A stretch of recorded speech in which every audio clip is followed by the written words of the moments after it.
4 দিন নিখোঁজের পর বৈষম্য বিরোধী আন্দোলনের নেতা কে এম মামুন এবং পুলিশের বক্তব্যের পর প্রমাণ হয়েছে তার গুমের সাথে এনসিপি এবং জাতীয় যুব শক্তি দায়ী নয় বলে জানিয়েছেন দলটির আহ্বায়ক অ্যাডভোকেট তরিকুল ইসলাম। রাতে বাংলা মোটরে এনসিপির কেন্দ্রীয় কার্যালয়ে এক সংবাদ সম্মেলনে এসব কথা বলেন তিনি।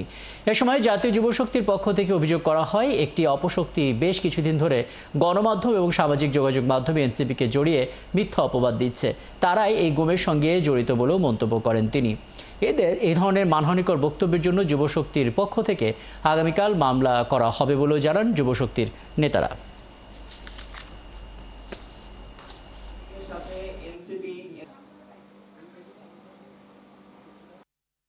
যারা বিভিন্নভাবে আমাদের এই যুবশক্তির মানহানি করেছেন এবং এনসিপির মানহানি করেছেন, আমাদের সারা বাংলাদেশের তরুণ প্রজন্মের কাছে যারা আইডল হিসেবে পরিচিত তাদের সম্মানহানি করেছেন, আমরা সেই মানহানির বিচার চেয়ে আমরা আগামীকালকে একটি মামলা দায়ের করব এবং যারা এই গুমের সাথে সম্পৃক্ত যারা ছিলেন তাদের বিরুদ্ধে আমরা একটি মামলা দায়ের করব।